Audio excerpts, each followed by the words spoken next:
Thank you very much. I would like to begin by announcing some important developments in our war against the Chinese virus. We'll be invoking the Defense Production Act just in case we need it. In other words, I think you all know what it is, and it can do a lot of good things if we need it, and we will have it all completed, signing it in just a little while, right after I'm finished with this conference. I'll be signing it. It's prepared to go. So we will be invoking the Defense Production Act. Last week I signed an emergency declaration under the Stafford Act, which, as you know, we invoked previously, and which activated FEMA's National Response Coordination Center. FEMA now is fully engaged at the highest levels. Today, FEMA is activated in every region. We are at level one being the highest level, which we will work with, and we've been working with FEMA. I've done a lot of work with FEMA. They're incredible. It's always been on hurricanes or tornadoes. They're right now in Tennessee, a large group working in Tennessee have been incredible. That was a tragic event. Alabama last year, also a tornado, and then obviously the numerous hurricanes in different locations that were, in some cases, very devastating, and in every case, FEMA came through. This is a very different kind of a work for FEMA, but they will come through, as they always do. We have tremendous people, tremendous talent in FEMA. We're sending, upon request, the 2 hospital ships. They're being prepared right now. They're massive ships. They're the big white ships with the Red Cross on the sides. One is called the Mercy and the other is called the Comfort, and they are in tip-top shape. They soon will be. They're getting ready to come up to New York. I spoke with Governor Cuomo about it. He's excited about it. And I also, we haven't made the final determination as to where it's going to go on the West Coast. The Comfort is located now in San Diego, and it's going to be, we'll be picking the destination fairly shortly. So those 2 ships are being prepared to go, and they can be launched over the next week or so, depending on need. Earlier this week, the first clinical trial of the vaccine candidate for the virus began in Washington State, as you probably know. The genetic sequence of the virus was first published in January, but thanks to the unprecedented partnership between the FDA, NIH, and the private sector, we've reached human trials for the vaccine just 8 weeks later. That's a record by many, many months. It used to take years to do this, and now we did it just in a very short while. That's the fastest development in history of what we're doing with regard to the vaccine. We're making very, very big progress. Today, I can announce further steps to expand testing capacity. We're working with several groups to determine if the self-swab, a much easier process than the current process that's not very nice to do, I can tell you, because I did it. But we have a current process that's a little bit difficult. If you have it done, the groups are working on determining if a self-swab by an individual is as effective as the other. The other is very effective, very accurate. But we're going to see if we can do a self-swab, which is would be a lot more popular, I can tell you that. So, and that would be administered also by a health official, but it would be a lot easier to do. The fact is that the health professionals would free up a lot. Let me just say, the self-swab is what it is. It's a self-swab. You do it yourself. The other has to be issued by a health professional, and it's something that is quite difficult. And we think it's working out for the self-swab. And if it would test positive, the people would go and they would do what they have to do. But we think that's probably working out. I've asked the FDA to cut through the red tape and reduce regulatory barriers. We are looking at some very exciting things, and I'm going to be holding a second news conference either today. We're going to talk about the FDA. Some things are happening that are quite exciting. And We're going to be doing that either later today or tomorrow, fairly early tomorrow. So we'll see what happens. But the FDA, at my instructions, I've been working very, very hard on a number of developments, and we'll be discussing them with you later today or tomorrow. And this afternoon, I'll be meeting with nurses on the front lines of the battle against the virus. They're truly American heroes. They want to get it done. They're incredible people. So we're going to be meeting with nurses, and I actually look forward to that. They're very brave. They're taking a lot of risk, and they have done an incredible job, and they never complain.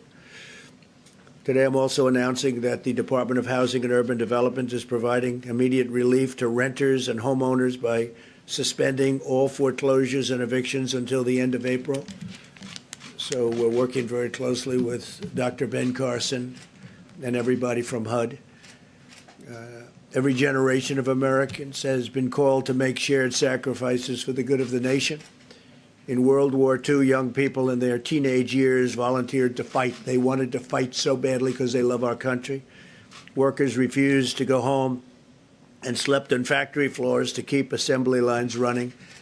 And, you know, the numbers of ships that they built during World War II to this day nothing like that has ever been equaled. They were doing ships literally on a daily basis. Nobody's ever seen anything like it. And to this day, nobody's seen anything like that, what they were able to do during World War II.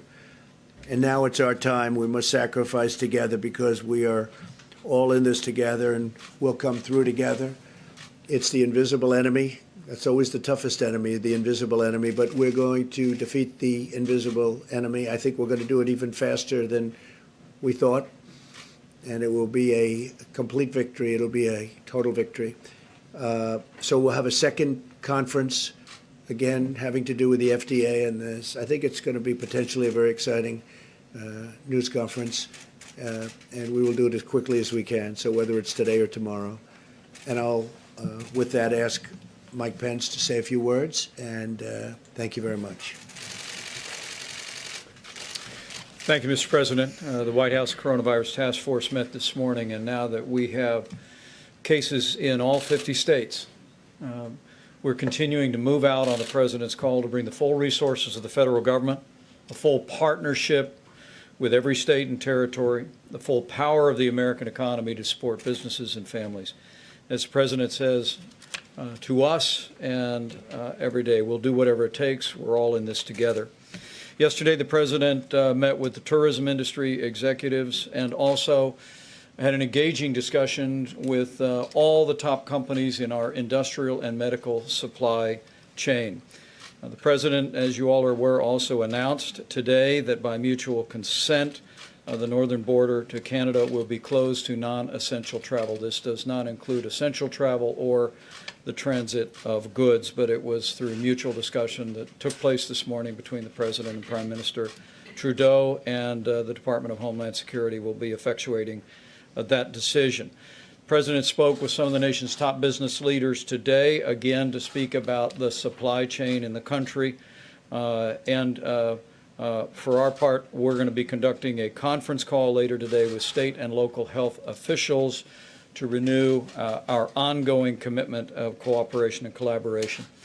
As the President said last week in signing the Stafford Act, he stood up the National Response Coordination Center, and today at the President's direction, FEMA has gone to level 1. FEMA's mission is to support disasters that are locally executed, state managed, and federally supported. And tomorrow, the President will be hosting all the nation's governors from a video conference at FEMA to ensure that they have a full connection to all of the activated regions for FEMA going forward. With regard to testing, I'm pleased to report that we're increasing the number of tests being performed by the thousands every day, thanks to the public-private partnership that President Trump forged with commercial laboratories around the country. Our health experts tell us to remind every American, it's important to remember, people without symptoms should not get tested. We want to make sure that the supply of testing is there for those that need it most or are symptomatic or in the vulnerable population. Dr. Deborah Birx in a moment will address the progress that we're making on testing, the infection rate, our recommendations to every America, as well as some important new findings about the impact on youth that we're gaining from data that's coming in from Europe that'll be important to every American. On the subject of supplies, the President has our task force extremely focused, as the President mentioned mentioned that he's invoking the Defense Production Act today. Secretary Esper in a few moments will describe the ongoing efforts that the Department of Defense is taking to make medical resources available. Secretary Robert Wilkie will announce decisions the VA has made to expand hospital capacity within their system.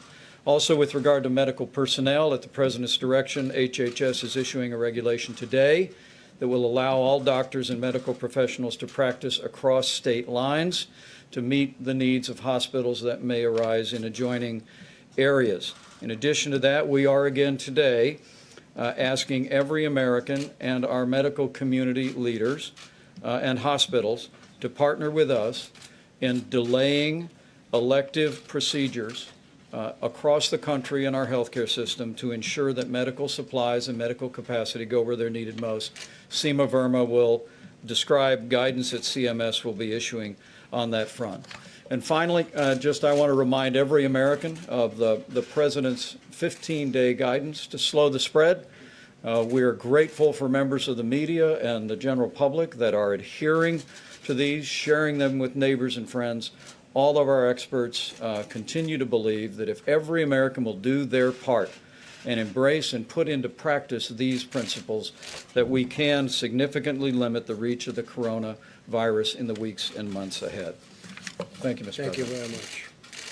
Dr. Birx, please. Thank you. Thank you, Mr. President, Mr. Vice President. So, we continue to look at data every single day.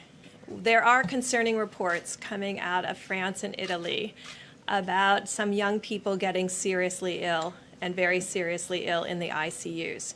We think part of this may be that people heeded the early data coming out of China and coming out of South Korea that the elderly or those with pre-existing medical conditions were at particular risk.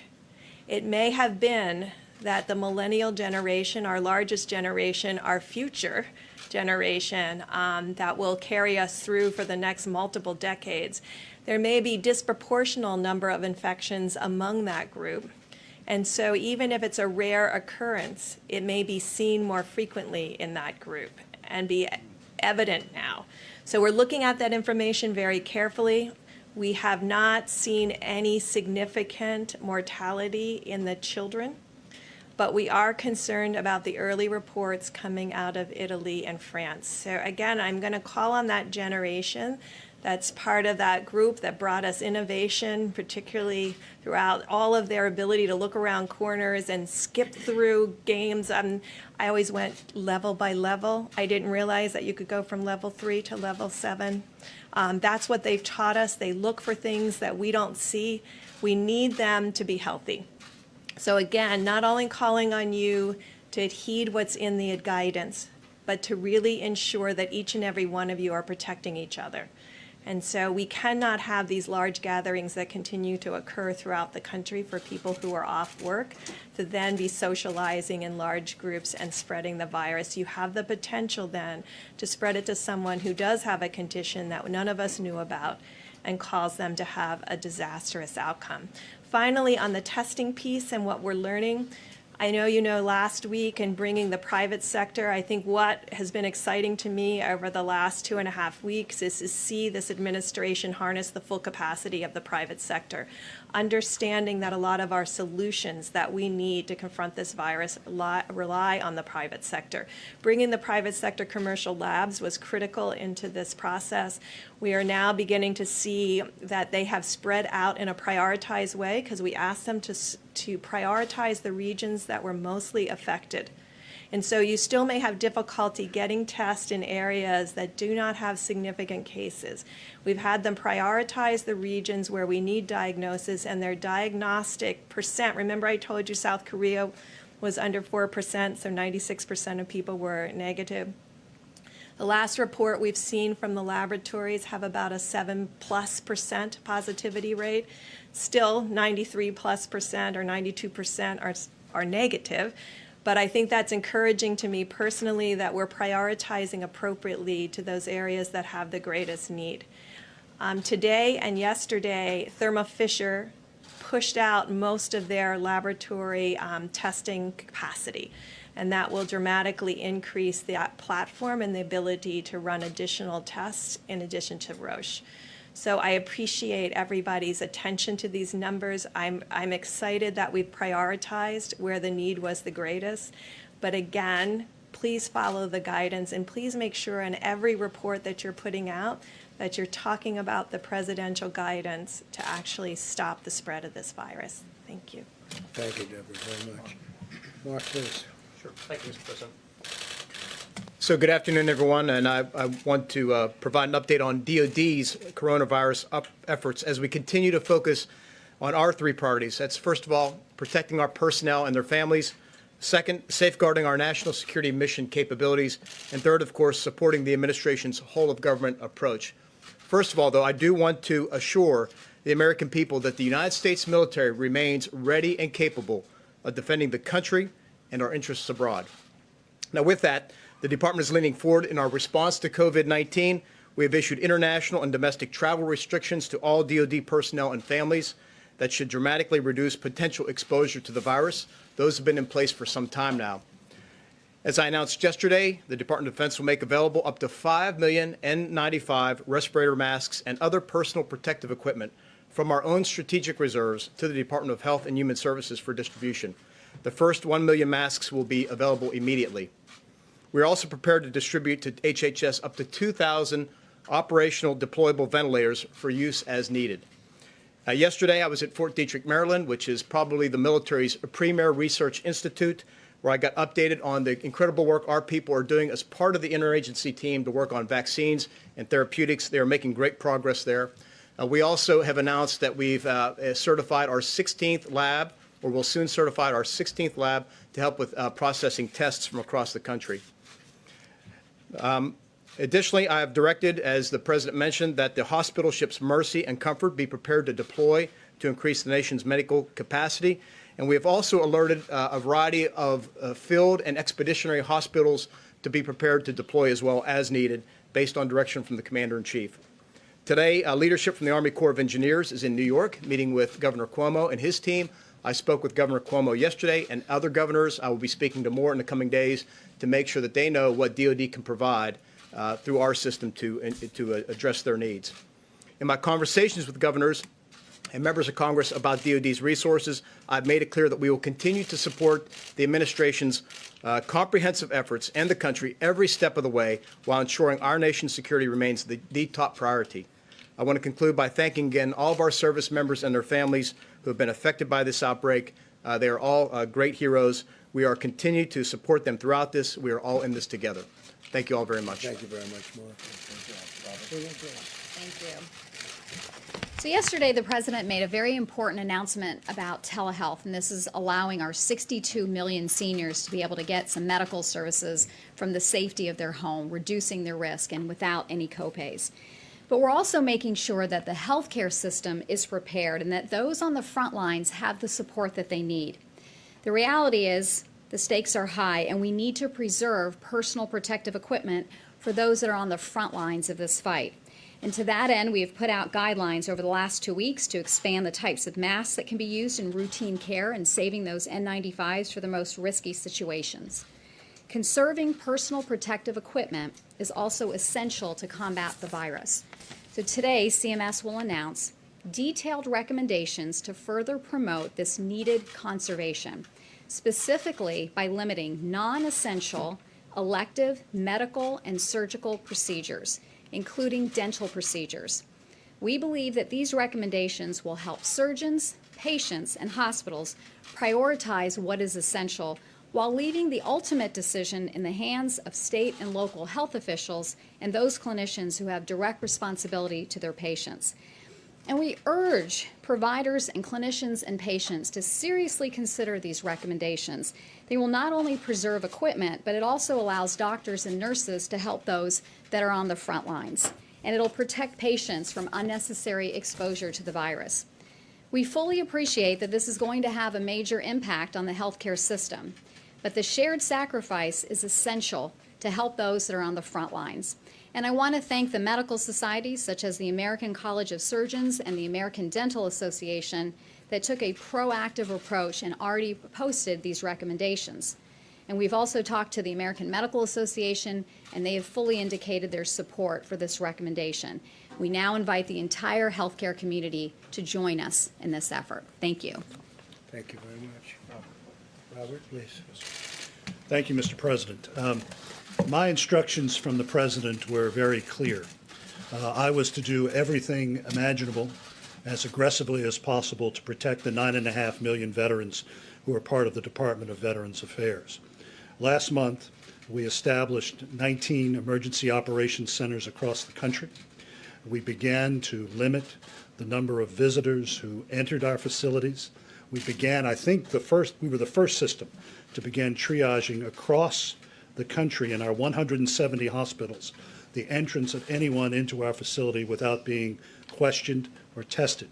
We expanded those restrictions to those in our 135 community living centers, which have about 7,800 veterans who are in acute conditions, to make sure that they were protected. We also took the next step and made sure that we limited the dental surgeries that we were provided. We've cut back by 1/3 the number of routine appointments we have had, and we have canceled elective surgeries. These were all part of the President's directive to be as aggressive in a public health sense as we could be. And I think we have set the pace for the entire country. I will say, we've often said that we work the most noble mission in the federal government. Our veterans have been in the toughest spots in the world. They have been put in conditions that are unimaginable to most Americans, and they have responded. They have responded clearly. They have responded with passion, and also the 400,000 members of our department who are out there on the front lines. The last thing I will say is that you've heard a lot about the fourth mission that VA has. Our first three missions are health care, benefits, and memorial affairs. Our fourth mission is to support the federal government in times of natural disasters and pandemics. We are the buttress force in case that FEMA or HHS calls upon us to deploy medical professionals across the country to meet crises. We plan for that every day. We are gaming out emergency preparedness scenarios, and we stand ready when the President needs us to expand our mission. Thank you. Thank you very much, Robert. Thank you.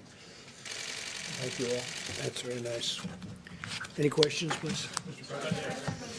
President, thank you. Two questions, if I may.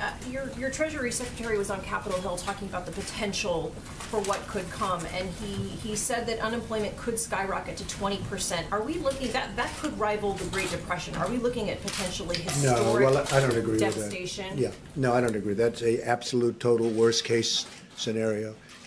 But no, we don't look at that at all. And thank you. And my second question. We're nowhere near it. Okay, why do you keep calling this the Chinese virus? There are reports of dozens of incidents of bias against Chinese Americans in this country. Your own aide, Secretary Azar, says he does not use this term. He says ethnicity does not cause the virus. Why do you keep using this? A lot of people say it's racist. It's not racist at all, no, not at all. It comes from China. That's why. It comes from China. I want to be accurate. About Chinese Yeah, Americans please, in John, this country? please. The aides behind you. Are you I comfortable have with great, this term? I have great love for all of the people from our country, but as you know, China tried to say at one point, maybe they stopped now, that it was caused by American soldiers. That can't happen. It's not going to happen, not as long as I'm president. It comes from China. John, please. Two questions, if I could, Mr. President. First of all, on the Defense Procurement Act, you're invoking it today. Senator Schumer Yes. said on the floor a short time ago that it urgently needs to be put into action to produce medical supplies, particularly ventilators. Do you have some targets that you would like to see immediately spooled up under the We act? do have, we have tremendous numbers of ventilators, but there's never been an instance like this where no matter what you have, it's not enough. That would be the case. And we will be, it's being signed, it's essentially drawn, and I'm going to sign it in just a little while. If we need to use it, we'll be using it at full speed ahead. Sorry, he says it's urgently needed to be used. Do you have some Well, targets? we're going to know whether or not urgent, but we will, yeah, we do have targets. We have targets for certain pieces of equipment. We have targets for masks. You know, the masks, the numbers of masks are incredible. We've ordered millions of them, but we need millions more. A thing like this has never been requested, and we've never had to even think in terms of these numbers, but we need millions of masks, and all of that will be ordered. We need respirators. We need ventilators is a big thing because it's a complex piece of equipment. So we have a lot of ventilators, but we're going to be ordering more. And the second question, what size will the checks be that will be sent out to Americans? To be determined. We're working with the Senate right now. We're working with everybody on Capitol Hill. There's been tremendous, there really has been, I mean, with some exceptions, obviously, because it's always the way it is, but there has been, they've been getting along very well, Republicans and Democrats. It's a nice thing, very bipartisan so Would you far. like to see them more than $1,000? Well, we're going to see. I don't want to get into that right now, John. We are looking at different numbers. We're looking at timing that would be different, splitting the time, splitting the payments. We're looking at a lot of different things. Hasn't been determined yet, but it will shortly be determined, and people want to go big as opposed, everybody seems to want to go big, and they want to get to the recovery. The big day is, the big thing we can do is get rid of this horrible, I call it the unseen enemy. You call it, there's 1,000 different terms for it, but whatever, it snuck up on us, and it did 128 countries, I think it's in, something like that, very close to that, think of that. So it spreads violently. It's a very contagious, very, very contagious virus. Do you consider America to be on a wartime footing in terms of fighting this virus? I do. I actually do. I'm looking at it that way because, you know, if it got out of control, the big thing we did was a very early stoppage of people coming in who could be very, very heavily infected. That was a very good move, and it was very early, very, very early, when most people, including a lot of professionals, they didn't want us to do it. That really saved a lot of lives. And yeah, I look at it, I view it as in a sense, a wartime president. I mean, that's what we're fighting. I mean, it's a very tough situation. You have to do things. You have to close parts of an economy that 6 weeks ago were the best they've ever been. We had the best economy we've ever had. And then one day you have to close it down in order to defeat this enemy. And but we're doing it, and we're doing it well. And I'll tell you, the American people have been incredible. For the most part, they've been really incredible. Yeah, please, Caitlin. For you, and then I have one for Secretary Wilkie as well, but I'll start with you. You just said there are a tremendous number of ventilators that we have, but for weeks, hospitals have been warning about a critical shortage that they say we are not prepared for. So why did it take so long to invoke the Defense Production Well, you know, Act? hospitals are supposed to have ventilators too. And when we have thousands of ventilators, it sounds like a lot, but this is a very unforeseen thing. Nobody ever thought of these numbers. Nobody ever saw numbers like this. Even with regard to testing, normally we wouldn't be doing testing, and they decided to do it. Very, very hard to ramp up. Now we're getting highly sophisticated tests, and it's going very well, but nobody's ever heard of testing in the kind of quantities that you're talking about. But we knew for But- weeks we needed more ventilators. So why did it take so Well, long? we knew. It depends. It depends on how it goes. Worst case, absolutely. Best case, not at all. So we're going to have to see where it goes. But we are ordering thousands and thousands of ventilators, and they're complex. You know, these are complex machines, and but we're ordering them. Does anybody have a, Mike? Maybe you do. How many do we have? Yeah, you said And you we're could ordering. access the Please, number. yeah, please. Do you know the Exact number? We have a specific number of ventilators in the stockpile. It's in excess of 10,000, and you just heard the announcement from the Department of Defense. They'll be adding several more thousand to that. But the President, even this morning and yesterday afternoon, speaking with the largest companies in the supply chain in this country, we're hearing a tremendous spirit among industry leaders who are ready to step in and add to that volume. The stockpiles don't count all of the ventilators that exist today in the marketplace and in healthcare facilities around the country.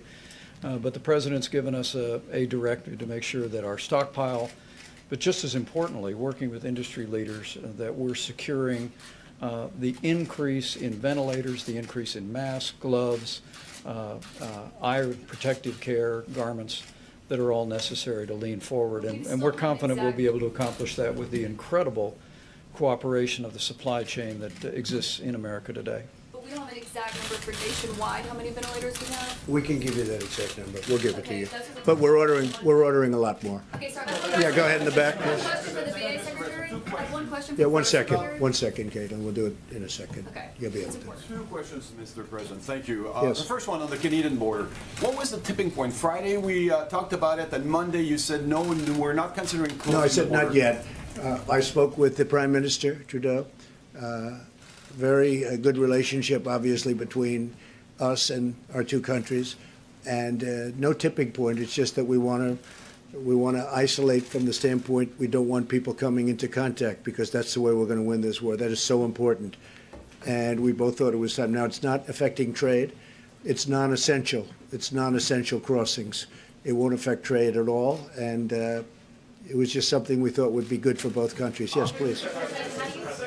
Second question, Mr. President. How can you be sure that trade Go ahead, is not please. going to be a vector of the virus? How can you be sure that trade and everything that's being shipped from one side Well, to they're the doing other- it in a very careful manner. You can only be vigilant and very professional, but it's not pertaining at this moment to trade between the two countries. Yeah, please. We are hearing that the $1 trillion economic stimulus package could look something like $50 billion for the airlines, $150 billion in loan guarantees for critical sectors of the economy, a $250 billion payment on April 6th directly to individuals, another $250 billion payment on May 18th, again, directly to individuals, and as well, $300 billion for small business loan guarantees. Is that, in the general sense, what you're looking at? It could be, and we're also playing with a lot of numbers, a lot of very big numbers, and a lot of very small numbers, frankly. We want to take care. We have to help everybody. It was nobody's fault. This happened. I mean, some people could say it was somebody's fault, actually. But it was nobody's fault, and certainly none of these companies that all of a sudden had no passengers in planes and had no passengers on cruise ships and all of the things that have happened.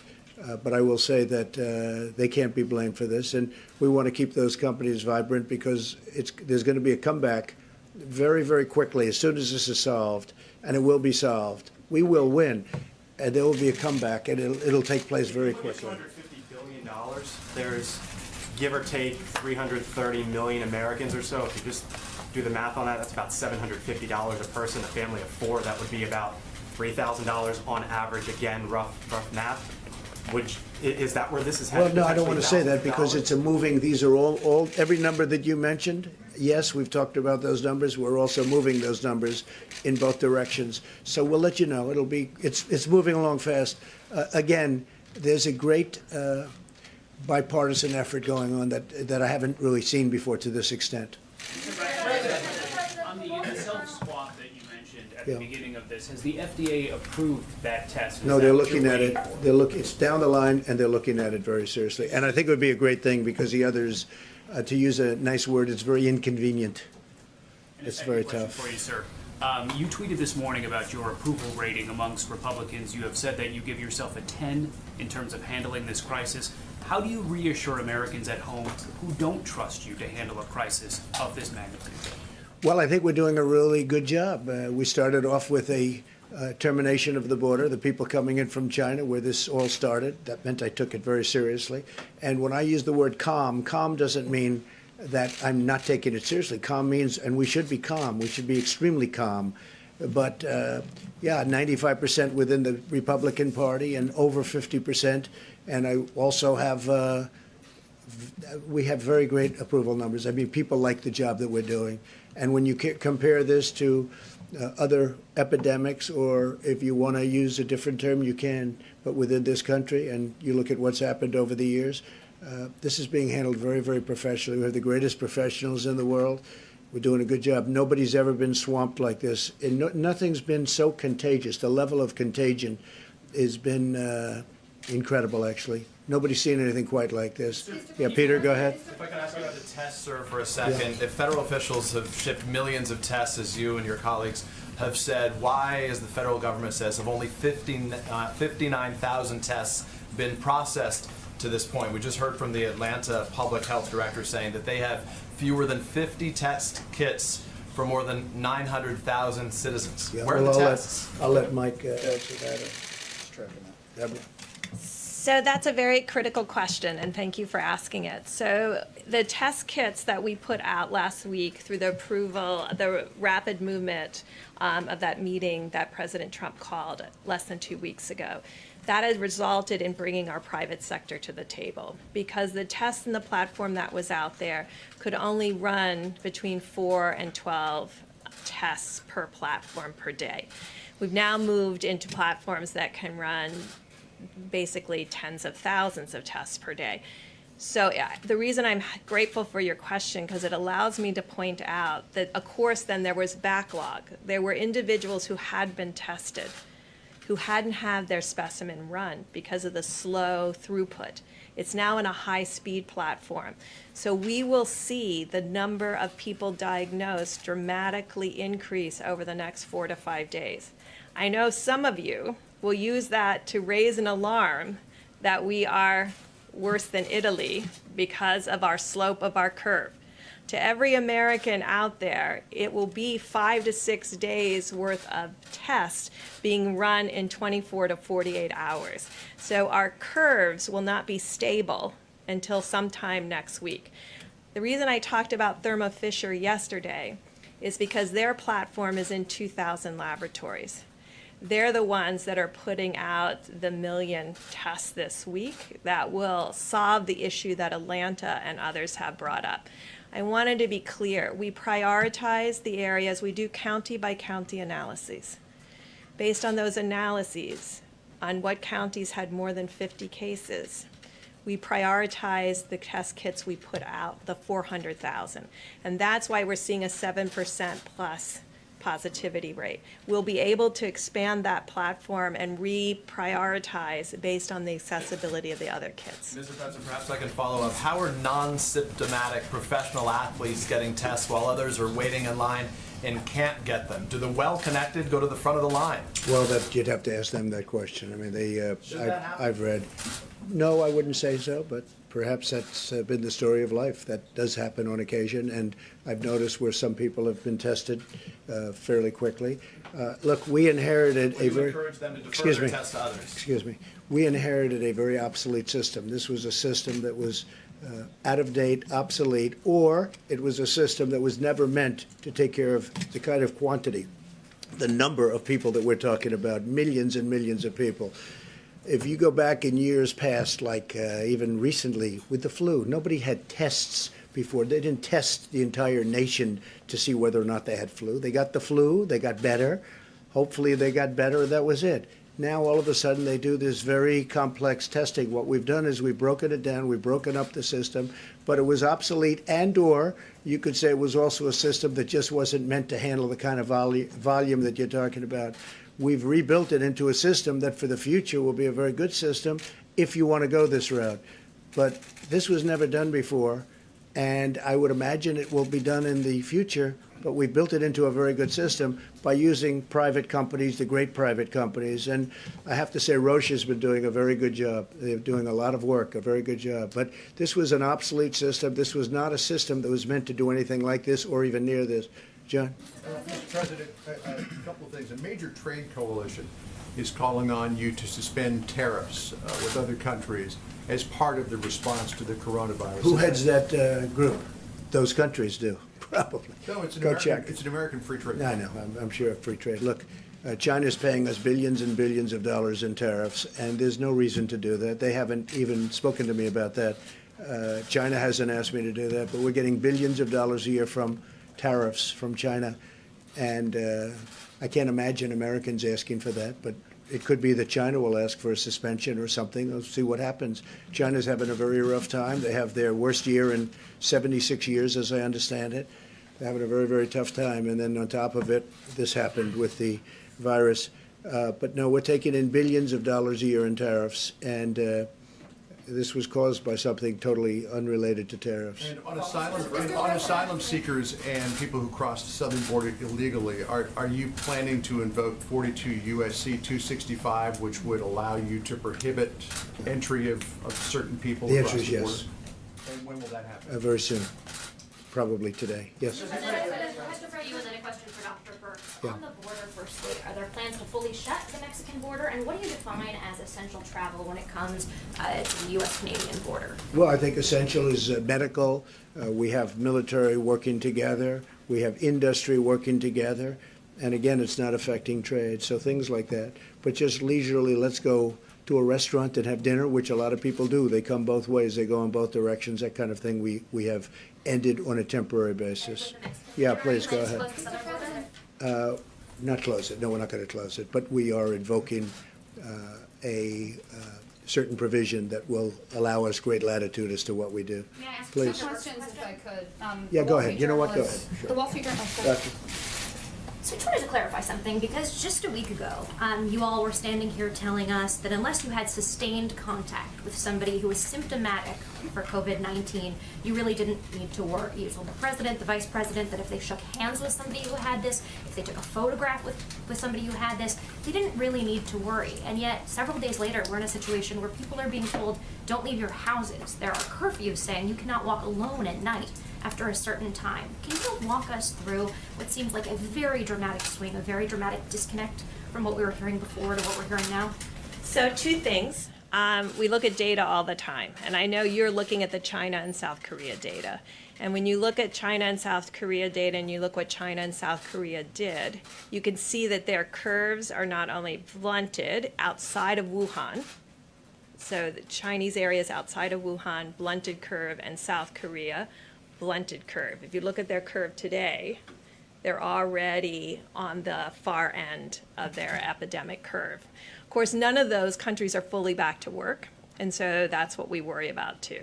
Secondly, there was a series of scientific articles published, and I know you've seen them too, about surface contamination. I think none of us really understood the level of surface piece.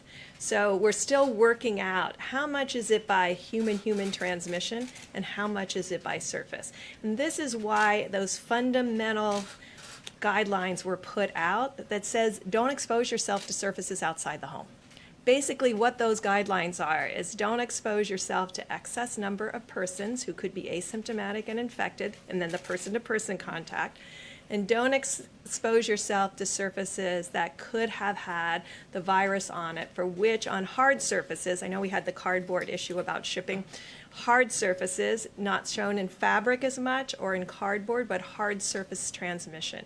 These are issues that we haven't had to deal with before with the level of respiratory infections, and that's why we have this concern, and that's why President put out the guidelines. And so it's to cover both of those pieces. That's all new science, all new models. I think many of you have the Imperial study available and looked at the impact of those. That's the first time those have been modeled as a comprehensive approach to mitigating an epidemic. And Dr. Burks, yesterday. What about money? Go ahead. Mr. President, the Wall Street Journal is reporting that the administration looked at an executive order that would expand the use of investigational drugs against the virus, but that FDA scientists are warning that this could put patients at risk. I haven't Is this seen something the you're article. looking at? No, I haven't seen the article. We are making a lot of progress therapeutically, I will say that, but I have not seen that article, no. Go ahead. Mr. President, we've shut down non-essential travel to Canada. Are you considering shutting down all travel to blunt the spread of the virus? And we've heard from industries like the airlines who are seeking relief. What other industries or how exactly is your administration going to determine which industries and businesses get Well, there are help? certain industries that people know. I mean, the airlines would be number one if you look at what's going on. They go from having the best year they've ever had to having no passengers because of what we've had to do in order to win this war. It's a war. And so, basically, what many of the industries are. What we want to do is we want to make sure they all stay together so that after the war is one, we can immediately go right back up to where we were and even beyond. I think we're going to go beyond where we were. And a lot of people are saying that, by the way. We're poised to do that. But we have to win the war first. Yeah, please, go ahead. Thank you. To follow up on that, Treasury proposed $150 billion today for those industries, but their proposal doesn't detail which industries would get that money and how much. So aside from the airlines, which you just mentioned, what about the cruise industry, the hotels? How much of that money do you see them each We're getting? talking about all of it. Haven't detailed it yet. We have detailed it to senators and to members of the House. We have been talking about it, and we're coming up with numbers. Haven't gotten there yet, but certainly hotel industry, the cruise ship industry, the airlines, those are all prime candidates, absolutely. On the northern border, sir, when you say Which border? temporary, the northern border, Yeah. when you say temporary, which is what you said in your tweet, does that mean 30 days? I would say 30 days, and hopefully at the end of 30 days, we'll be in great shape. Jeff, please. Mr. President, I was struck by what Dr. Burke said about millennials and others perhaps not taking some of these warnings as seriously as you'd like. Some of those people also seem to be your supporters and conservatives who may be quoting some of what you said at the beginning of this, comparing it to the flu. What is your message to them to really follow what you've been saying so far? And are you concerned that they're still listening maybe to some of your earlier comments rather than your more recent ones? Well, I think my earlier comments are to be calm. I mean, I do want people to be calm because we're going to win this and we're going to win it. It's just a question of time. And I wanted to go quickly. So based on the fact that I wanted to go quickly, I hope they just listen to what we've been saying over the last period of time. We don't want them gathering, and I see they do gather, including on beaches and including in restaurants, young people. They don't realize that they're feeling invincible. I don't know if you felt invincible when you were very young, but they were feeling totally invincible or are feeling that way, but they don't realize that they can be carrying lots of bad things home to grandmother and grandfather and even their parents.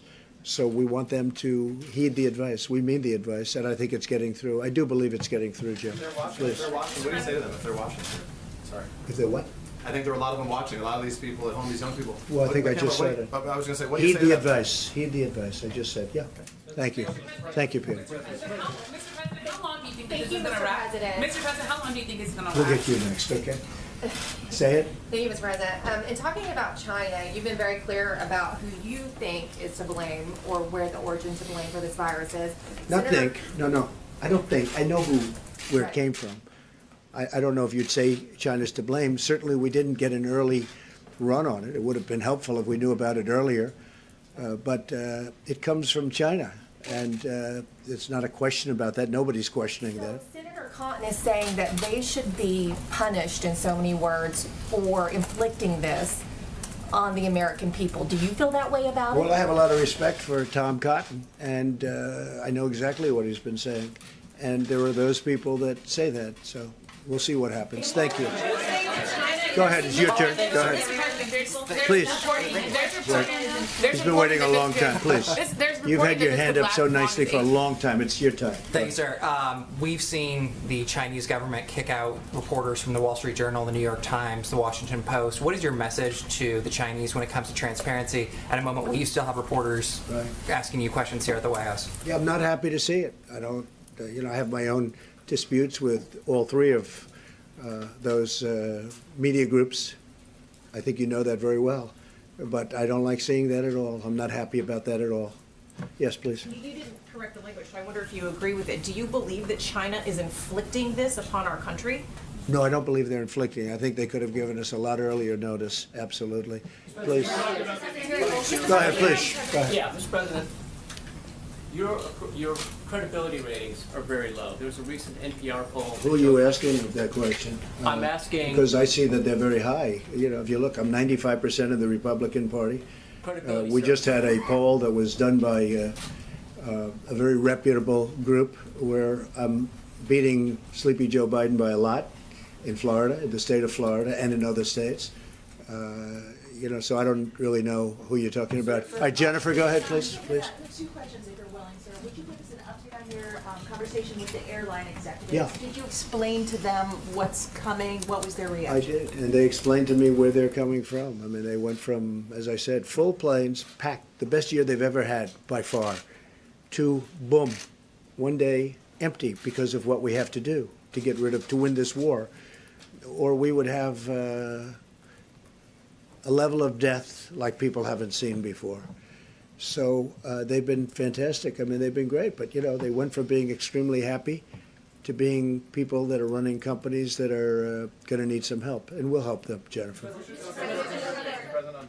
On SBA loans, would you be willing to give us an update on how that's going? We've been getting some reports that counties have been having difficulty getting.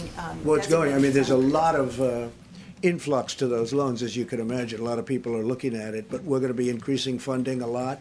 They're very well prepared to do what they have to do, and the SBA is doing a fantastic job. She is doing a really good job, the administrator. John? Mr. President, a couple of questions for Dr. Burks, Yeah. if I could. Dr. Burks, French researchers have had some luck with hydroxychloroquine in shortening the duration of disease. Is that something that might be in the arsenal of therapeutics here in the United States? I think we're exploring every one of those issues. The president asked for a critical briefing on that today. He opened with that. It is more than that single drug. There are other drugs that individuals are looking at. Just to go back to what we've talked about many times, there is things that look really good in cell culture against the virus that may look good in small animals and then don't have an impact in humans. And so those are the pieces that we're looking at very carefully. Of course, there's always anecdotal reports, and we're trying to figure out how many anecdotal reports equal real scientific breakthroughs. And second question, are you confident of the seasonality of coronavirus? All we can do is look at the past to inform the future. We know what SARS looked like. We also know, and I just want to put this out, I know you can get it online, look at the curve in China and look at the curve in South Korea. Those curves were accomplished in still the winter season. And so we're trying to understand what those relationships are. We're very interested in the curves in Italy because of their different approach, and we're following every single country's curves. And so all we can do is look at prior coronavirus and prior respiratory infection RNA viruses. These are RNA viruses. When you look at flu in the northern hemisphere, when you look at parainfluenza and some of the other cold viruses, and if you look at SARS, that's the way the peak normally occurs. But that is a November to April. We all started later. And so you're asking me to predict based on a later start, and that's what we're trying to really look at China and South Korea to really inform that. All right, Caitlin, go ahead. A question for Secretary Wilkie, if you don't mind, or you could answer if you'd like. How many veterans of those that need to be tested have been tested? Those that have needed to be tested, we believe we've caught most of them. Right now, we have 44 veterans who have tested positive. Sadly, one has passed in Portland. We are working with state labs and private companies to make sure that testing is available. Because the president had us out aggressively early, we have been in a better place than most healthcare systems in the country. I cannot predict, as Dr. Burke said, when the next surge will be, if it will be. But one of the things that we do at VA is that we prepare for national emergencies, be they national disasters or epidemics. We started preparing for this. We started stockpiling equipment. Our equipment is stable, and I think that's in large part because of the instructions the president gave me. But do you have a number of how many have been tested out of the number that We've needs to be tested tested? seveother hundred. I can't give you the direct. The other day. Yeah, Is it we've higher tested than several that? hundred. Yes, we've tested several hundred. I don't know exactly. I do know that 44 veterans have the virus. Most of those are quarantined at home. Could you get us the number? Go ahead in the back, Thank you, Mr. President. The question for Dr. Burks, quickly. I'm trying to understand what it's about the mortality rate. Yesterday, we underlined the fact that we had reached 100 deaths. And this morning, we wake up and we're at 110. Within 12 hours, we climbed by 10%. Is it something we have to expect from now on, a 10% increase every 12 hours? So very early on in each one of these cases, if you look at all of the countries to date, the mortality is higher at the beginning because you're diagnosing the sickest. the ones who came in quite ill. And I just want to remind the American public that still the majority, the risk for serious illness in the majority of Americans are low. But that doesn't mean that you can't transmit it to one of those higher risk groups. And that's why we're asking for all Americans to take responsibility. You're seeing mortality or deaths today from infections that occurred 2 to 3 weeks ago in general. The other thing that you're seeing is the dramatic and very difficult impact of this virus in nursing homes. And that's why very early on, the president and vice president had us come out and CMS put those very strict rules in place. And everybody thought we were being too strict and keeping loved ones away from their family in nursing homes. If we're going to solve this with a lower death rate, we have to protect the elderly because of their percent is much higher in mortality than any other age group. Okay. Go ahead, please. Mr. President, there's reporting that the federal government has a plan that shows that this coronavirus outbreak might last as long as 18 months. Are you seeing those numbers? Could it No, just we're not actually seeing last? that at all. And then my second question is, there are at least one White House official who used the term Kung Flu, referring to the fact that this virus started in China. Is that acceptable? Is it wrong? Are you worried that having this virus be talked about as a Chinese virus, that might I wonder who said might that. focus, You know who said that? I'm not sure the person's name, but would you condemn the fact Say that the term Kung Flu, again. a person at the White House used the term Just the Kung term. Flu. My question is, do Kung you think flu. that's wrong, Kung Flu? And do you think using the term Chinese virus, that puts Asian Americans at risk, that people might No, not target at all. them? No, not at all. I think they probably would agree with it 100%. It comes from China. There's nothing not to agree. Okay, how about last question? Please, go ahead. Switching gears very quickly. Say it. Switching gears to a larger question here.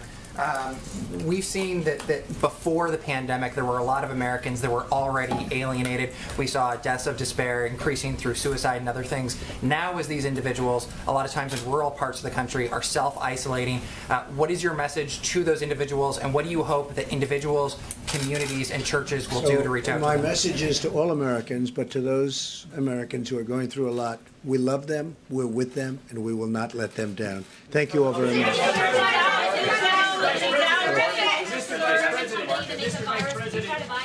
Mr. Vice President, do you agree with the term Chinese virus?